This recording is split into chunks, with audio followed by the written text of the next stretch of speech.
Hey everyone, in this episode we're going to be breaking down the cinematography of Star Wars: The Force Awakens. My name is Matt Workman and this is Cinematography Database Show.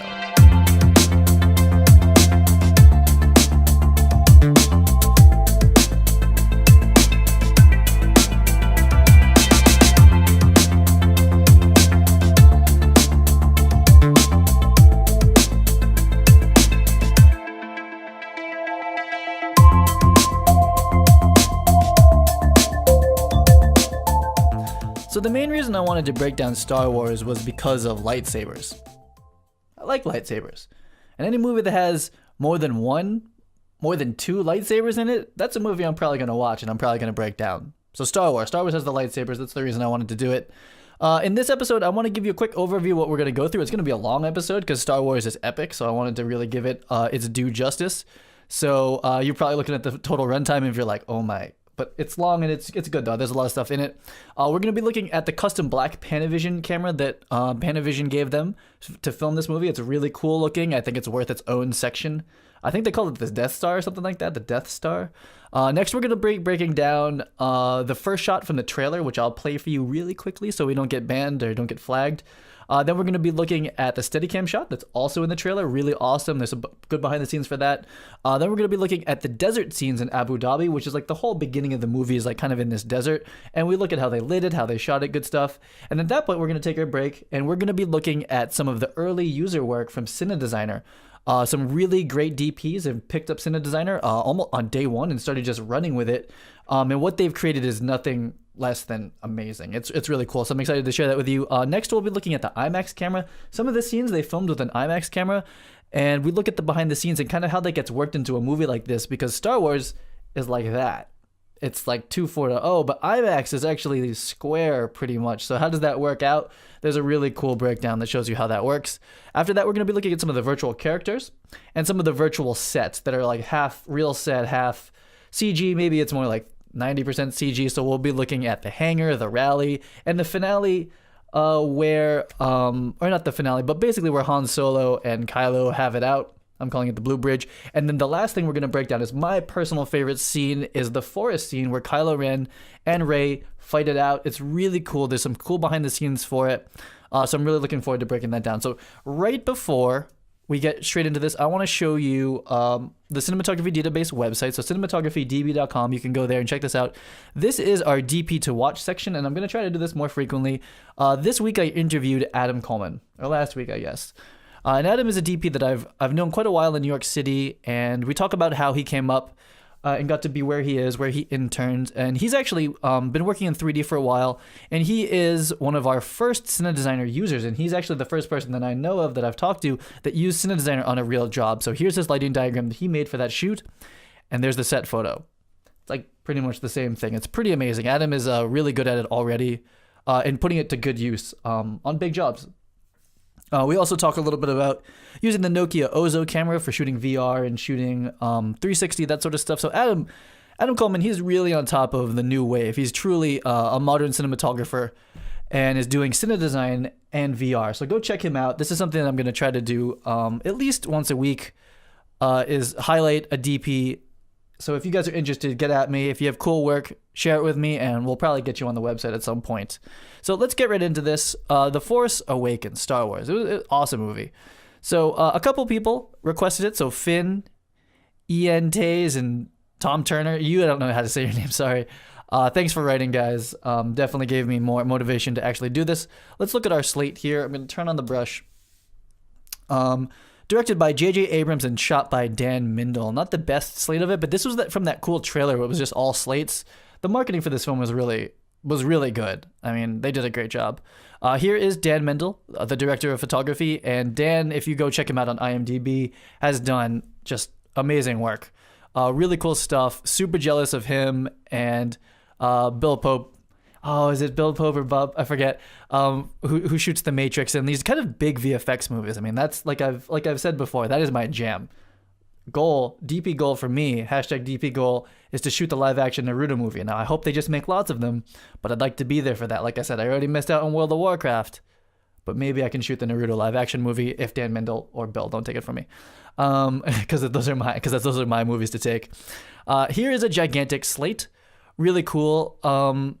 Actually, I talked about the slate on Hateful, and the first AC or the second AC from it actually wrote a comment on Facebook about it, and she said that Quentin Tarantino keeps all the slates, and these are cool slates. Like, look at, they have like some credits in like the Star Wars like perspective font. I mean, you're having a good time on Star Wars on set. I think that's clear to say.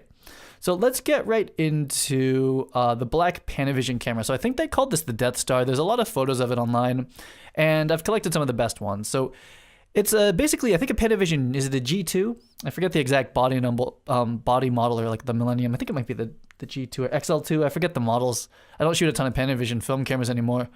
And they gave it its own little scarf so that you don't get sand in the fluid head. That's cute. Of course, you must have the bespoke matching eye chamois. That's to keep the sweat off of the eyepiece, and you kind of switch it per operator. This is stuff we don't do anymore, but this is stuff I learned when I was coming up as an AC. This little tape here, it shows you like you can focus it like a diopter, and you basically put little marks on it like where the DP's eye focus is at. So that's pretty cool. And they got red tape for it, and they just did a good job keeping the camera looking good. I mean, if I got to go to the set every day and I had this camera, that's what I was filming with, it would be a good shoot because it just looks awesome. So we'll quickly go through those. Here's some more shots in the desert. Really nice looking black Panavision camera. Every time I see this camera, I just want one of these in my house. But I've actually modeled it in 3D, so we could all have 3D versions. So that's probably the closest we'll ever get to it. We won't talk about what's happening in those scenes. We'll get back to that. Here's the inner film movement of it. Just really cool stuff. Wanted to pay tribute to this very cool camera. Here they are filming in the desert with stormtroopers with a black Panavision camera. It doesn't get any cooler except for the fact that you could probably add lightsabers. That would make this better. So really quick, let's look at the first couple seconds of the trailer, and maybe I'll cut to the footage of it real quick.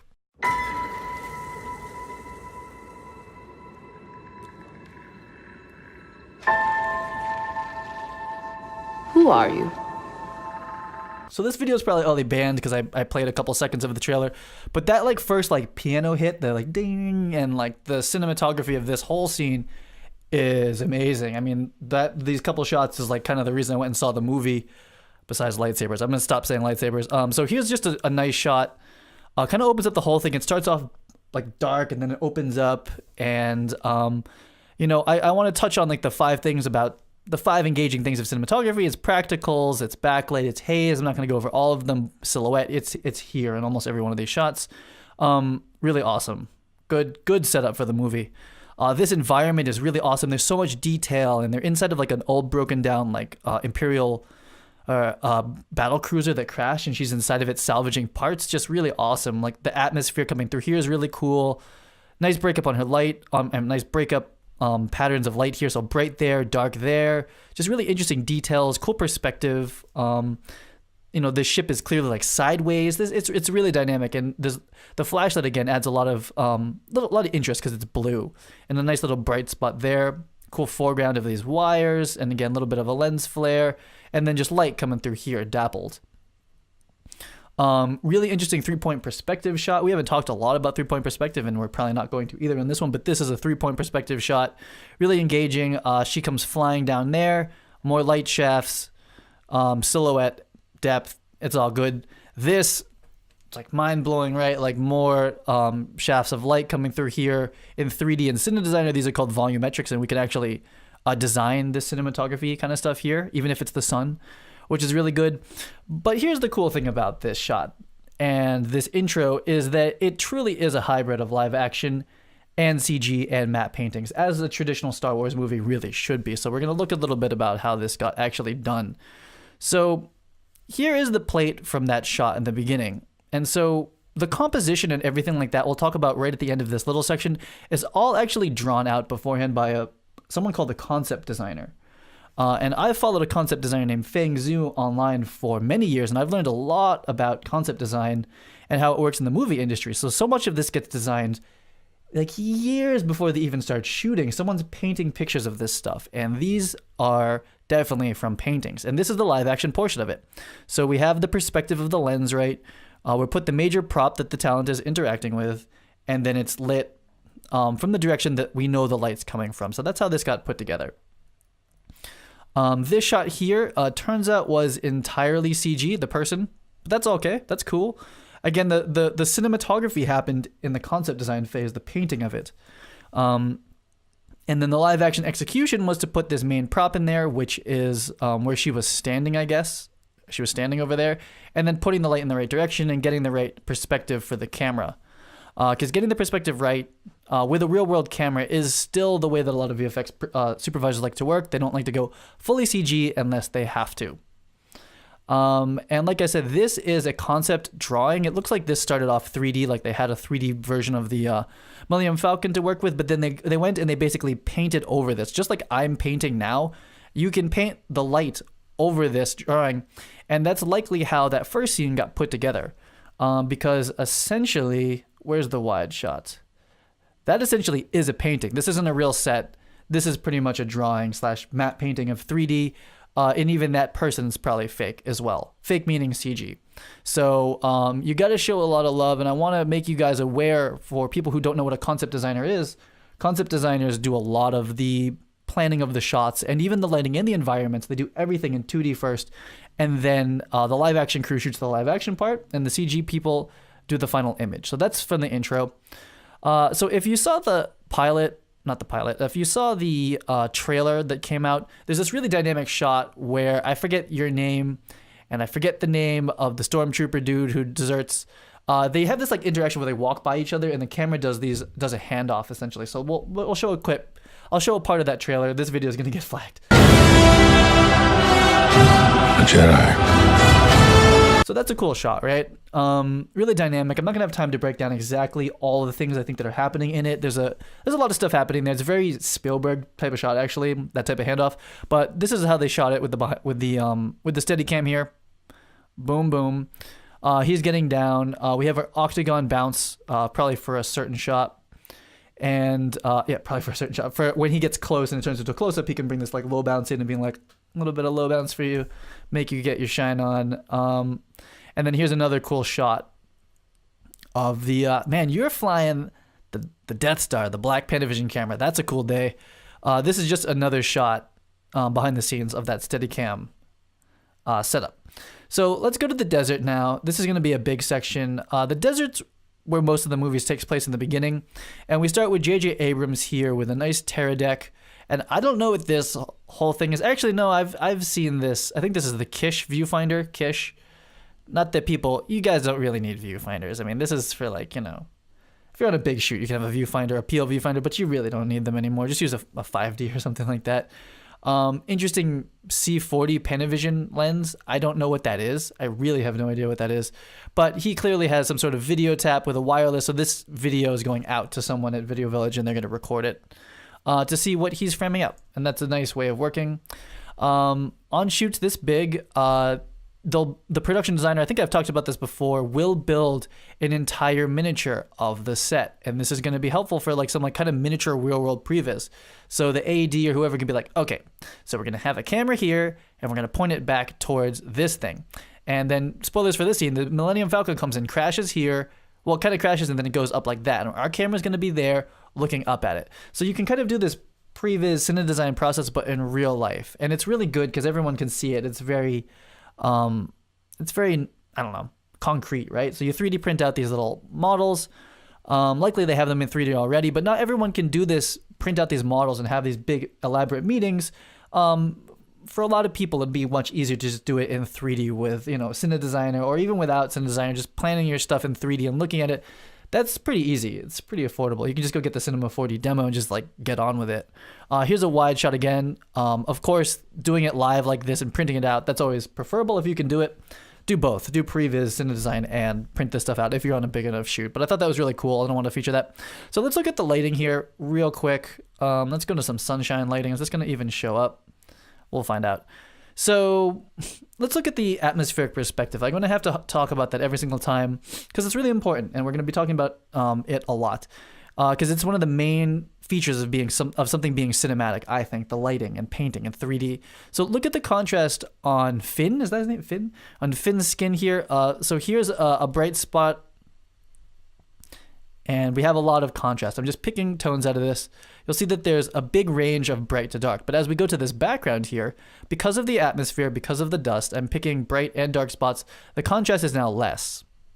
And then all the way in the back with this lens flare, and lens flare helps kind of fake atmospheric perspective sometimes, there's almost no contrast. It's all the same thing. And what it does is it basically forces your eye to look at the foreground object. It's another mechanism like focus. I said focus weird. Because the focus on this, there's more detail there, there's more definition, your eye is drawn to it. It's also more contrasty compared to the background. So it just really makes you just like look right at that person. We're going to look at the lighting of this right now. So pretty cool. We have the octagon bounce, which they just cut out of a normal 4x4 beadboard. I guess I'll have to go dark because it's kind of a bright scene. They have this octagon bounce, and that's what was lighting him in this shot. So this light here, this hit on his face, pretty sure that's this bounce here. And we see this nice low angle coming from our Libra head, Death Star camera. Cool stuff. There's a green tracking mark. Maybe they are... there's an onset camera that's trying to track where this camera is in space, so they're doing like a full 3D build out or something later. And this is our droid. Is it BP-8? I forget his name. I wasn't going to talk about him very much, but essentially he is real. He is puppeted live in a lot of these situations. You can see he's really getting the hit from that light, from this bounce. So they use the green pole that gets painted out, and they actually have him on set, and they puppet him, and his head's like, he's doing cute stuff. It probably makes the day a lot nicer, and it gives them something to react to. And then later on, they basically replace the head of the robot. But the body, a lot of the times in the final film, it's actually this live puppeted body. And it was really cool. It's worth the time. I think as moving forward with digital characters, the reason they went for the BP-8 to be live is because it was all about performance, The VFX supervisor said that, if you make a perfect 3D character and it looks amazing, but it doesn't emote and it doesn't perform, then you haven't done anything. So sometimes they go back to this really basic, simple type of Wall-E creature, but it performs so well. It's so cute. You love this robot, right? And that's the goal. So if you can do that in reality, and you can make an emotive and really just a character that you can relate to, then you do it in real life. If you can do that in 3D like Gollum, because it's going to work better in 3D, then you do it in 3D. But it's all about, big picture is about making like a relatable character that can actually perform well.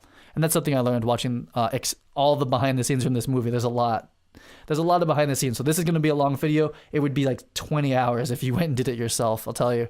So here's some outside lighting. This is when she comes and rescues BP-8. And just look at all the light that's required to fill in a scene like this. Because this is a pretty magic hour-y, it looks like. Because if you can kind of look at the sun here and the shadow, it's like, it doesn't seem like it's really out, but it seems like it's a very low horizon kind of sunlight coming through here. So it's pretty bright. You're gonna be fighting and filling in a lot of light. We have a big, is this a Cinemills 18K? Going through a 4x of CTO and then through a 12x of grid from pretty far away. So over here. So that's a nice fill light. I don't know what that is. But there's another one of those situations over here. And we have two cameras. One's on a dolly, good old Chapman dolly with some pretty high-tech desert track here. I've never used track like that. And then someone on a camera over there. And there might be even more. And there's a camera maybe over here on track too. Shooting in the desert's not fun. But this is how you light it in a lot of the cases. The other way to light something, this frame, I hate frames like this, is this looks like a 12x of what's called Lemay, which I think is French. Is it like Lemay? And it's basically at an angle, and it's shiny, but it's a little bit soft. It's not like a mirror. So the sunlight's clearly coming from this direction, like this, to have cast a shadow. It's kind of hard to draw the perspective of it, but there's a shadow here, so the sun's coming from this direction-ish. And essentially it's hitting this, and then it's going to bounce back at him and fill him in a very big, soft way, versus like a mirror would be very spotty, or like that reflector like we saw, very hard, very sourcey. You can tell there's a light coming from it. This is a little bit more subtle, and this looks like our first AC. So those are some ways of lighting in the desert. Here's our Libra headshot from the trailer, has this shot in it too. Pretty cool. Wrapping up the desert, some amazing pyrotechnic stuff happening. So this stuff is real. He's standing there. This looks like the camera is there with no people there. So you can imagine that this is probably a pretty maybe it's a wide shot, I can't tell. Like that, and then we have another crane picking up the perspective of it, and then we have an 18K, an Area Max 18K, all the way over here with diffusion in front of it, filling him in from pretty far away. And this is our last shot for the desert, and what to talk about here is our kind of like Pretty cool dolly track. I don't know what this dolly track is from. It looks kind of custom, like the track is built into it, but it's clearly for long dolly tracks in the sand. Looks like different ways of supporting it. And this is like, you can imagine the dolly started back here and is flying this way. And so it's basically side tracking them as they're running through the spaceships are landing. They're coming to get them. They're running through the market. And this camera's just dollying super fast with them. And they fly. They run. And also props to you, sound boom person, because you have to run as well and not get run over by the dolly and try to get sound from this whole thing. Where do you learn how to do that stuff? I don't know if I learned that in film school. And then here's our pyrotechnics visual special effects guy. He's basically connecting fuses. So each one of those is like a connection, and as he touches it, it's like boom, boom, boom. Cool stuff happening here. Cool stuff on movies, right? I mean, it looks like fun. So that's the desert. So let's do our tea break right here. That's been a lot of talking. I need to chill it out for a second. Okay, Star Wars. That's good stuff. But right now, I want to talk about Cinedesigner, which is my plugin for Cinema 4D. And this is some of the first work that our users have done. Now, Justin Derry is a DP I know in New York City. He's doing amazing work as a DP, and he was one of the first people to buy Cinedesigner and just really embraced kind of the power of using 3D to visualize things. And look at this scene that he made. He's just messing around. This is like his third day using it. He took my course at learncinedesign.com. He'd never used 3D before, and he created this scene, and it's amazing. So he got this 3D character, and this looks very Star Wars to me. So he has a ton of 1Ks up here, and they all have some blue on them, and there's haze in the room. And that's what that would look like. It's pretty cool. And then these are all 4-foot KinoFlow tubes. A lot of KinoFlow tubes with a black floor that would be plexi and reflective, and they're being uplit, and this is what it would look like, and it's so cool. Like, how else can you communicate what that's going to look like to a director? This is a shoot that hasn't happened. He just made it up like from his mind, and it's a really accurate way of designing cinematography, hence Cinedesigner. And here's his behind the scenes shot, and this is my fault because I haven't given him a frame that he could light with, but essentially these lights are emitting light, and they're blue. So that one's lighting him here, and this one's going down. Now, he had to use that rig because this is Cinedesigner R1. I haven't updated, so he'll be able to use it. But you can see the 1Ks in the background, and you can see the Fisher dolly. You can see what would go into actually making this happen on set. So that's the power of Cinedesigner. And Justin Derry doing some great, great work there. Let's get rid of this and that. We're going to move on to this one. So this one is from a DP named Ed Moore, and Ed Moore and I have been talking quite a bit online. Ed's in the UK doing amazing work there. We've known each other on social media for a while. And again, Ed was one of the first people to just understand the vision. He just grabbed Cinedesigner. He'd never used 3D before, took the course at learncinedesign.com, and he made this within the first week, which is better than a lot of the scenes that I make. I mean, this looks so real. And the reason is because Ed is a talented real-world cinematographer. He just shot a really big TV show that I can't talk about, but we're going to interview him on the podcast when that's out. So he knows how to light big TV shows where they build all the sets, and he understands that lighting, and you can tell that by looking at this. This looks like a real TV show set, and he put the furniture in, put the characters, and he lit it and framed it up just like a real world set. Amazing, really cool stuff. The software actually is really easy, I think, to learn. Cinedesigner is really easy if you take the course, and then it becomes about filmmaking. He's got this light here that's kind of like a door. It's light that would be coming through a doorway, and it cuts him off in the halfway. This is really advanced cinematography design. It's not even that important what light that is. It's the fact that you're going to put a door pattern on them. It makes it imply that there's light coming from somewhere else. Really high end. I should talk about that stuff more. Maybe Ed should talk about it. So here's the behind the scenes shot of it. He put it on a Super Techno 30, which does come with Cinedesigner. The shot's looking this way, and you'll see there's a flat here with a little door shape, and he shot a light through it, and that's how you would cast that light. And this light's very accurate for how this is going to work. So you could go and execute based on this on set, and that's the power of Cinedesigner again. He's got two backlights with medium chimeras with grid in it that keeps the light off the back wall. And then it looks like he's got a 12 by bounce with blue coming through the window, and then an overall fill light 12 by going here. So in Cinedesigner, just for a quick thing, if you see diagrams, you don't actually have to put lights behind these frames. They emit light on their own, but sometimes you do put a light behind it just to show the crew where things would be. So that's our quick look at Cinedesigner. The user community, Adam Coleman, who was our DP to watch, Justin Derry, Ed Moore, you guys are some of the first people using it in the field already on jobs, and I hope you guys can see the power of this type of system already. So looking forward to it. There's a lot more people in the community. I'm sorry I didn't shout everybody out that's in it right now, but I will coming up, I'm sure.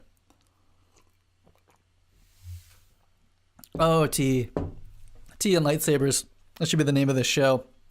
So that's the tea break. Hopefully short and sweet. So here's our IMAX camera. So this is interesting, right? So for the Abu Dhabi stuff, they shot with an IMAX camera because why not? Because it's Star Wars. Gigantic beast of a camera. I think someone has to even... I'm not sure. I think what's actually happening here, I don't know this for sure, which is funny, is that this is a stabilized head, so it keeps it really smooth. It's essentially a gigantic Ronin or Movi, so it's a gimbal. And I think what's happening is that they're reacting to an explosion, and I almost guess that this guy's just shaking it, so it's like $1 million camera, $1 million stabilized head that keeps the camera completely smooth, and there's someone at the end of it like shaking it. That's the film industry. But so interesting stuff here. So there's a couple reasons this video might get taken down off the internet is because the B-roll that I'm using here, this footage, actually got canned. Disney or someone came and took this all off the internet, but I found it. I found it somewhere secret. I can't give up all my sources, but I found this B-roll because it's kind of my job to know where B-roll is in the world. But I'm using it to show you and teach about cinematography and how this process was. The movie's out now, guys, and there's a lot of visual effects. I think a lot of the reason they tried to get rid of this footage is so that they could market it as like a practical film, which worked well. I mean, it made billions of dollars or whatever.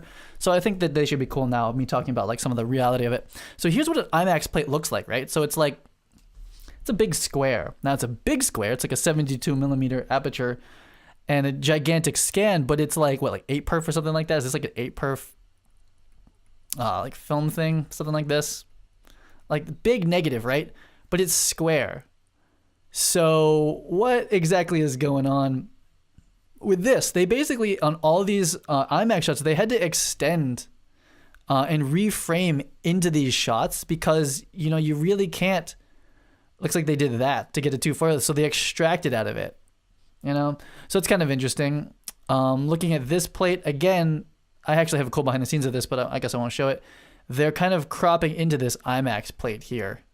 But there's a lot of resolution, I guess, but it almost becomes like, again, like a 4 perf. No, it's still more resolution. But I thought that was interesting when you shoot IMAX, just like, I never thought about it before, how different the aperture is from the final. Again, this is a plate where they're going to comp like, you know, they end up comping like the Millennium Falcon, that stuff in it. But it's interesting that, you know, that's what's getting used out of the plate. And I guess they took that out, whatever that is. But I've never seen this kind of a breakdown before of IMAX plates. Again, here's the IMAX, maybe it's a regular plate with a big old green screen. He's pretending to be looking at it. Here's the CG asset, and there's it painted into the scene. So amazing VFX work to put that TIE fighter in there that cleanly. And then I thought this was cool too. I would assume that this is an IMAX plate, a portion of it, with distortion put into it or pulled out of it, and then it goes into this gigantic plate of this battle cruiser that fell down into the world. Just the sense of scale is really cool. But I thought it was cool to look at like what part is IMAX and what part is essentially matte painting, which is 3D and 2D. So let's look at the hangar. We're going to move into some of the virtual sets here that are a combination of real world and CG. So of course this is not real. There's just no way. There's like space stuff happening out there. There's ships coming in and out, and this stuff is from the Variety breakdown from ILM. A lot of stuff happening here. Cool reflections, practicals, depth, everything. There's a CG robot flying around in the very close perspective, so it's a nice foreground object that goes like flying through the scene. Let's look at the reality of this scene. So it looks like they're saying that these gentlemen are CG. They are real. The floor is real. The reflections are real. And we'll see a lot of space lights up here. These look like 6K space lights. And these look like, I don't know, maybe 10Ks with the 4x in front of it. And they have blue ones too. So they have blue space lights and they have those, which I don't know what the blue is for. I don't know why they do that. And then I'm also seeing some red light here, which is, what's that implying? Oh, interesting. So they know that in this set that there's these red work lights. So it's all about knowing what this is going to be. And then you add those on set. And then these are real. So that's pretty baller to have that be real. And they reflect correctly. And it's cool. It's cool to see how this gets put together. You know, final plate, green screen set. To me, this is fascinating. And to me, likely, if I keep moving into this DP world and get into this type of movie, this is what I'm going to be doing. So for me, I like to see this stuff. Hopefully it's helpful for you too. I actually really like this type of shooting because you want to really build it all in 3D and do cine design for it, so you can really know what's going on, in my opinion. I think that's going to be really strong, is when DPs can plan in 3D alongside their VFX people. Again, in the same set, we have a red practical up here clearly. Space lights coming in, and that's the final plate. We'll just kind of walk through these. Here are the red lights. Doing some red practical glow on them, I guess. Interesting, this flare makes it into the final plate. Very cool. And then here it is, a bunch of space lights, just giving this place general illumination. This looks especially bright, so that looks like a backlight. That's a hard light. Doesn't really show up there, but pretty cool. Oh, they even have the perspective of one of the TIE fighters. This stuff has been planned like crazy. So someone has this planned in 3D already. So that's awesome. I really like looking at this stuff. And here's some more hangar shots. I think this is like when it's like flying away. So this is real. The shot, this is already storyboarded and probably done in 3D already because this stuff is all just so perfectly laid out. Just really cool. Then they blow it up in there too. What else are we looking at? I'm gonna go back to white.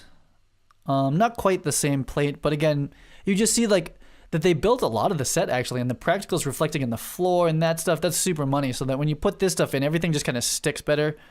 It's cool. And then the color correct is clearly blue because this kind of gray metal gets corrected into a blue color correct thing. This is a shot where they're coming out. I think this dolly is actually like flying through. And it's actually, I can tell it's flipped now because that Panavision is backwards. I don't know why they flip it in B-roll. So really this should be flipped this way.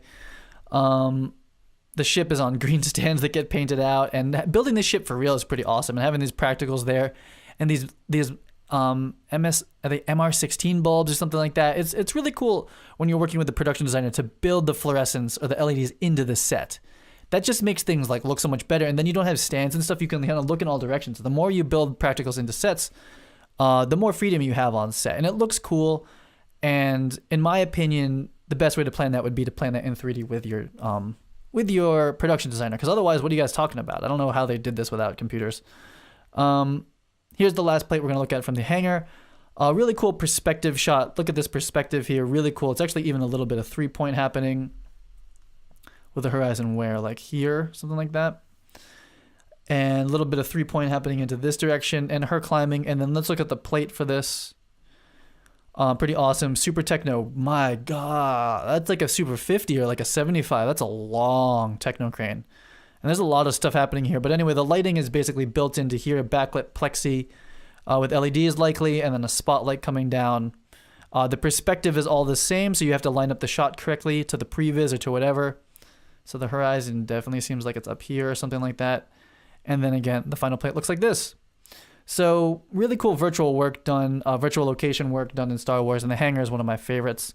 Next, we'll look at this really quickly is the rally. So this is like, of course, not real. I mean, they could have probably shot like a plate of a mountain, but this mountain's likely all CG. This building is all CG, but they actually did get the perspective of it, which is kind of crazy. So they got all the way back here, and they're using a real lens. And then, where is all this stuff? I can't even tell where that is in the scene. Is that here? Is this? I just thought it was really interesting. And they put up this whole big blue screen. They put up that whole blue screen for this shot. It seems kind of crazy. And then this is a crane shot that's going down. It's booming down to go behind these people. And again, this arch is that arch. Looks like there's a crane up here, probably shooting the reverse. And we have all the stormtroopers keeping everything real. And they do a camera move that goes like through the scene this way as well. That's just a cool set. And look how massive this blue screen is. Look how massive that blue screen is. So it's pretty cool. And they're using the lighting outside because lighting this up on a stage would be like a billion space lights or something like that. Let's look at really quickly the virtual characters. Now, this isn't cinematography, but it does speak to cine design and the future of cinematography, cine designer. So there's a couple things happening here. Is this going to show up? Yeah. So we have this animatronic robot. And I actually need to take a drink of tea. 1 second, sorry. There's only 3 sections after this. This went by a lot faster than I thought it was going to. This robot in here has some bones in it, right? And some stuff here. And those bones like actually close the eye. They open the mouth. And how they're being puppeted these days is because you're not going to stick a hand up here anymore. What's happening is that we have a program, and I don't know exactly what this one is. They used to have a program called Phase Shift that Apple bought. So get ready. This kind of stuff's going to be in your iPhone pretty soon. This is a prime sensor that, again, Apple bought. and it's a depth sensor. And what happens is that you see a video here of someone's face. So you stand in front of this computer, and this camera basically 3D maps your face. It finds the depth points, and then that feeds that depth data of your face. It's basically a 3D model of your face being taken real time, and this software tracks it, and it translates it back to this person, or this robot. So if you blink, the camera sees it, the software sees it, the robot does it. That's what's happening in this scene. Pretty cool, pretty high end. Just know that for cine design, if you guys are getting into this for previs for 3D, that type of tech is actually already available for us, and it will be even more available very soon, so that you won't have to actually hand animate faces anymore. You just sit in front of your computer and say you're designing a scene in 3D. You're like, I want the person to look like this. You can make that face. Was that a good face? You guys can GIF that if you want. You can basically do that, and the 3D model will do that as well. So you don't have to. You can kind of just live puppet it, and that kind of tech is going to be coming to Cine Designer and Cinema 4D really soon. I think it might already exist, but I have not integrated it. But I thought that was cool tech happening here. That's how a lot of this stuff was being controlled. I forget her name. They spent a ton of time R&Ding here, but essentially they track her performance, and they have her completely in 3D, and then they morph it to her face. So that in 3D, what happens is the camera shoots her talking, and sometimes it has a face rig. Again, you're taking a 3D model or picture of her face, and they can basically morph this point to like that point on her face, and that point on her nose to that point on her nose, so that when she's actually acting and emoting, they can translate that to this kind of like deformed, different type of character. But her performance really is getting tracked onto this person. That's what you get. You get these little micro movements that are really hard to do by hand. That's kind of the future of reality actor capture. And we're going to be looking at that in a bit. And again, completely green screen or blue screen. So if you really loved these sets, you should have, because they're beautiful, but they're all CG. Andy Serkis, second unit director for Lord of the Rings, also the main puppeter of Gollum, of course, for The Hobbit. This character completely virtual, and it's a similar deal where his performance with these face tracking cameras are translating these dots to dots on this guy's face. So he's digitally puppeting him. So it's kind of like the next level, like Muppets or something like that, where you used to put your hand in him and do this. Now you actually use your face. And he's actually talking about bringing up a new Oscar category for digitally puppeting and giving live performance to digital characters. And I think that's awesome, and I hope that's going to keep happening. The lighting in this scene, completely virtual lighting, yet there's still strong cinematography because we're keeping him in dark. There's backlight, there's edge lighting, there's mood, there's atmosphere. It's all the stuff you would do on set, except in the computer. And at the end of the day, when you're watching this, you don't care if it was real, if it was a computer. So that's virtual cinematography and virtual puppeting. And his is probably like what a previs looks like. So like I said, a lot of the cinematography for the whole movie is planned out right here, like this first, and then you go do it in the real world, or not even sometimes. To finish this up, here is the reverse shot of this. We have these kind of like bridge things out of focus. Looks anamorphic. And they kind of extended them out. I actually now know how to make digital bokeh like this in Cine Designer. We can have very accurate bokeh. So if you want to make digital bokeh all day, we can do it in Cine Designer. Really cool. I guess his performance, they didn't like his acting. Or something happened, and they decided to put a fully CG Kylo Ren mask over him. So that kind of stuff happens on big movies. My throat's really dry, sorry. Here's the last bit. Again, they're basically mapping this 3D model of his performance, and they're filming it with these two cameras that give it, they're able to triangulate the position of these dots, the dots here, and then they morph it to this person. So when he talks, this digital character talks, and then that digital character talks. And here's a really grotesque Maya viewport looking kind of play blast animation of it. And I would assume a lot of this is real time. But I didn't see a lot of real time virtual production happening on this movie. But when we talk about The Jungle Book, we're going to look at what virtual production is in a real way, but no spoilers on that. So last two scenes, this one is the bridge. Here's the real set, pretty cool. Big blue backlight, red light on the practicals, the perspective's all there. And then of course, like that 20,000 foot wide spaceship is CG, with cool practicals in it, and even more atmospheric light added. Someone asked me a while back, is it easier to add atmosphere on set or in CG? CG. at least in wide shots like this. Atmosphere on set is actually really, really difficult. You can either get one even haze level where everything has a volumetric coming off of it, which is not always ideal, kind of really kills the contrast in a bad way, or it's very wispy and you see it and it looks like a cheesy horror movie. This movie, I didn't break any down, but 100% there's a lot of CG haze added back. So you shoot it without atmosphere, with any of that stuff, and you add it back in layers in post in 2.5D or with deep compositing, you'll never know the difference, and you have a lot more creative control of where the haze should be and where it shouldn't be. It's kind of like color grading. You used to color grade the whole film strip, the whole film reel with one color correct. Now you can select part of the frame and color correct it, and select another part of the frame and color correct that. It's the same thing with haze. You could haze the whole thing on set and get it practical, and maybe that works for your movie. Or in CG, you can basically go, I only want haze there, and I only want haze there. So it's all about what you want to do. But here's the virtual set. Here's the real set. Not a perfect match, but a lot of green screen, a lot of green screen. Pretty strong blue backlight coming from like the sky. I don't know what this is. I mean, this is like a cloud plate. I guess it's the sun. Yeah, it's the sun. These practicals are added in post. I guess those are being tracked there, but there is a blue light coming there. So someone previs this. Someone knew to say that, hey, in the final plate, we're going to have these lights there. Better add a blue light. That's going to happen. Red there. Red light coming from, it looks like this direction. As they move in, more red light. They're looking down. Pretty cool to see all this stuff, I think. I've shot this exact scene with someone like standing at a balcony looking at things with like big lights flashing at them. I think that's probably going to happen a lot. I don't know why that's red. And then here's the final plate with a lens flare and atmospheric added in post. This scene felt really CG to me, and this is kind of why. I don't know. I kind of disconnected from this scene overall compared to a lot of the other stuff. But we have on-set red lighting that gets a little bit boosted in color correction, and again, add all the atmospherics, all this haze and this smoke that's all added later in this scene. So let's look at my favorite scene. This is going to wrap it up for this episode. There's quite a few frames here. Let's pick a cool lightsaber color, right? This is going to be cool. Yeah.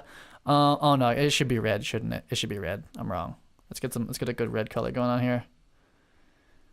Yeah. Okay. So this scene, I don't know if the shot ever made it, but this is clearly the shot from the trailer where it's like he pulls out a lightsaber and like the lightsaber comes out and then the two little lightsabers come out the sides like this. I want a lightsaber. It's cool. It's awesome. I think this whole movie is about blue and red. So we'll look at this set, how they shot it, but let's look at the high level cinematography first. Very dark. Very dark. I don't have a histogram. I'm not in DaVinci. I can't really break it down on that level. But like I said, and I've said in other episodes, when you have very dark scenes like this, like look at this very little contrast between, I'll have to pick the red again. Let's pick our bright color here. Not that bright. And our dark color. Extremely dark. You probably can't even see that. It's probably not even worth it. Very dark scene. Very contrasty, or very low contrast and dark. And very blue, very soft edge light happening on him like this. Soft edge lighting on the tree. We're going to talk about how they did that on set. Very soft edge lighting here. But what you can do in scenes like this, the way that you save stuff like that, the reason he can make this scene so dark and it still reads is because this lightsaber is on fire. It's so bright. So when you're shooting dark scenes, you can expose the whole scene way down if you put a practical in it. It will still read as like well exposed if you make the whole scene really dark and cinematic, but you have one practical. So you have like a cell phone or a lamp or something that's brighter, a TV, that will bring the whole thing together and balance it out. So that's what this whole sequence is about. I love it. It's very blue, very tinted blue. I don't believe they photographed it blue. And we're going to look at the lighting. And then the whole scene is lit by lightsabers. So that's why it's my favorite scene. I like lightsabers. Again, very dark. Snow's pretty bright, but it's not all that bright on the spectrum. It's about middle 50% gray, that snow. Contrasted with very, very dark. But again, even his skin tone, middle gray. But this lightsaber, 100%. This is 100% white, and this red around it is about 10%. Or 90% IRE if you're going that way on the bright side. So these very bright lightsabers are what contrasts this out, and it makes it stand out, and it makes it look awesome. Again, very dark scene, even on his face. This is actually, that's a pretty bright color. But the background, very dark overall. I think they were color correcting this. That's very low, actually. That's about a 40% IRE blue. Really cool. So let's look at the lighting. or yeah, we'll look at the lighting. I'll flip back and forth. So here's the best wide shot I have of how this gets lit. So let's call that some stuff here. Let's go back to my lightsaber red. Whole set surrounded by blue screen. I would guess about 40 feet, 60 feet tall. These look like, I don't know why they're white. I've seen a lot of white lights in this movie. Those look like par cans. They're just straight up par cans. Big par bar is what you would use in like a rock show. It's basically he can selectively shoot a ton of light very hard where he needs to for backlight and edge light. You surround the whole set with it and you can selectively backlight where you need to. That's a very strong technique. I'm probably not going to talk about it a lot here. I am going to make eventually a course on high-end visual effects cinematography, which are techniques like this. Like, how do you light a set this big quickly and efficiently? Well, not quickly, but how do you do it? What are the concepts behind it? Why do you have to do it that way? That's something I'm going to work on. I'm going to illustrate it completely in 3D. This is one of those techniques, and I've used it on a smaller scale, and it does work quite well. But let's look at the lighting on this scene. So again, all the lighting is white, but it gets color corrected blue later. So the snow that is actually white gets color corrected blue. So that happens first. So there's no blue lighting on set, though it does look like they have blue space lights again, but I don't think they use them. I'm pretty sure you shoot white. And what's going to happen is that essentially these lightsabers do have light in them, and they are actually lighting the actors, which is pretty amazing, especially when they bring them close to their face. So that's this scene. A lot of Steadicam, and there's also Techno Crane and a whole bunch of stuff going on.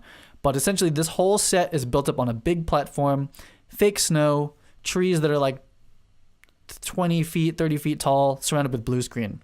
Space lights for ambient. We'll look at that when I show the 3D diagram I made of this and these par bars, which I didn't make in 3D. I just didn't do it.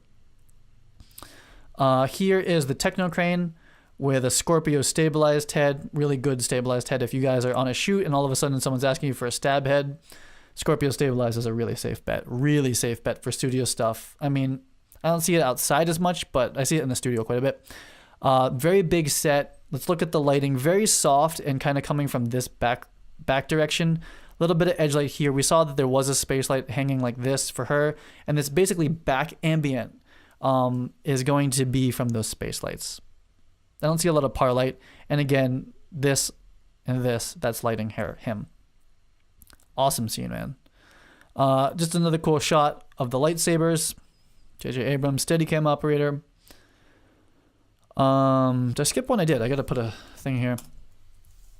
And just look at the cool lighting that happens, like this mixed lighting their faces here, and that gets accentuated, and they probably animated the color correct a little bit in post. I actually thought the lighting on their faces from the lightsabers looked really CG. I wish they had spent a little bit more time putting LEDs in the actual lightsabers and animating them practically, because they did so much practical and they have this practical light. But when you look at the scenes where like Rey's being like tortured, and some of these scenes where it's like there's a lightsaber right in their face and it's like pulsing, it looks like someone did it in DaVinci or something like that. I think that next gen, I'm giving Dan Mendel advice here. I think that they should put LEDs, source maker LEDs that they can program in there and have the chases in the actual lightsaber, because you're lighting people with lightsabers, guys. Let's go next level. You guys can hate me for giving advice to people that are way above me, but that's what I think. I think I'm allowed to say my opinion, my nerd cinematography Star Wars opinion. So here's some plates. This is from the secret B-roll stash that people didn't want to be on the internet, but I thought it would be helpful for everyone to see. Hopefully don't go to jail for posting this. Worst case, I think this video just get deleted off the internet. Surrounded by blue screen, little lightsabers. Space lights feel like they're up here. It does feel like there is one par bar, so all those pars that we're on is casting light like this. And then the rest of it's all space lights. Here's the final color correct again. This goes from being essentially gray to blue, like that. Even if we look at this, is that still black? They kept the blacks pretty black. I guess they didn't tint them. And then this red's pretty good. It looks like they definitely accentuated the red shadow and the blue shadow. They definitely surrounded like both of these with like a little bit of a power window and just brought it all up. And the lighting on the trees gets accentuated too. A lot of 2D color correction to make those lightsabers really glow. Here's a comp. Over the shoulder fighting, digital set. In this case, because there's so much depth. Still really cool. Here's the reverse, fully digital set. Again, you can't tell the fully digital set from the real set. That's why we use a lot of fully digital sets these days. The bokeh is pretty accurate, the tracking marks, and then this lighting. I don't know where that lighting's supposed to be coming from. Maybe the blue lightsaber. Can't tell. And then another plate. Another cool plate. Sorry, I need to take one more sip. My throat's really dry today.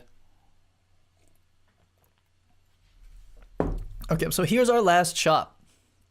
Our last behind the scenes. This is from Dan Mindl's Instagram.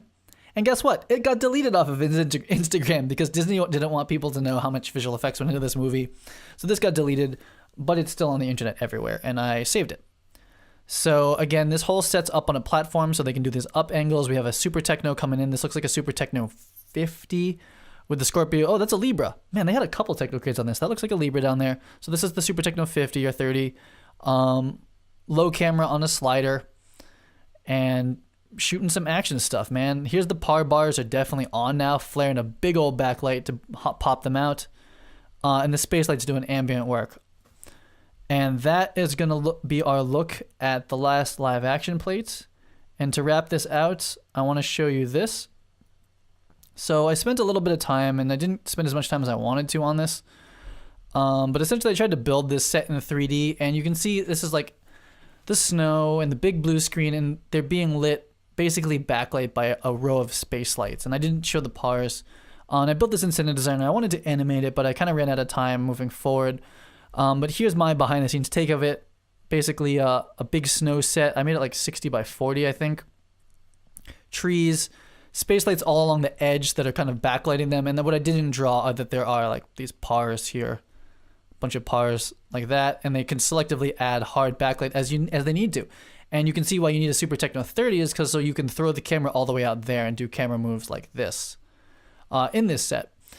This was created in Cinedesigner, of course, and I think Cinedesigner, a couple educators have already reached out to me. I won't name names just yet, but you might see Cinedesigner in some of the major film schools coming up soon. Not necessarily teaching Cinedesign, though I think that would be a strong thing to teach. But just to teach regular cinematography. It's a great way of just illustrating, like this image here, what's happening. And I do plan on using Cinedesigner as I keep developing it to make a course. And I think my first course is going to be on visual effects lighting, because I think it's really important.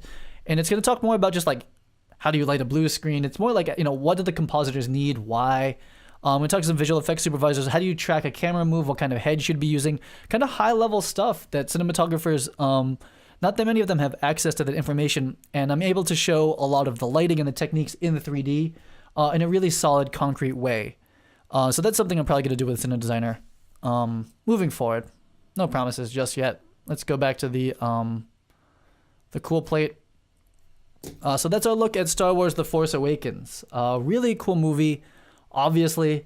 I joked that it's all about the lightsabers, but it really is. That last scene really holds it down for me. It's like expose the ambient way down to like exposed by like 2 stops down the whole scene, but then bring it all back with the lightsabers. That's what holds it together. That is one of my fundamental cinematography techniques, is to expose everything down and then have practicals bring everything up. It's a really cool way of working. There's a lot of concepts like that I've picked up over time that I see on movies that I want to illustrate in 3D, and hopefully I can help communicate that stuff to you so you're able to use it on your work. That's something you could do with no money and just like any camera in the world. You just take the ambient of the room, expose it way down, but make sure you put a big old practical boom somewhere in the frame. It'll look really cinematic. It just will. Just take my advice on that. So that is Star Wars. I hope you liked it. And I hope you enjoyed looking at some of the Cinedesigner work that's out there. It's really amazing. So you can go to www.learncinedesign.com if you want to just kind of take a peek at the software. I have a whole training course on how to do it. You can see how it works. You can even download the Cinema 4D trial for free and then buy Cinedesigner and use that with it for a while before you buy a full commercial version of Cinedesigner. And of course, cinedesigner.com is where you can buy the full plugin. And we have a secret community that's only for people that bought it.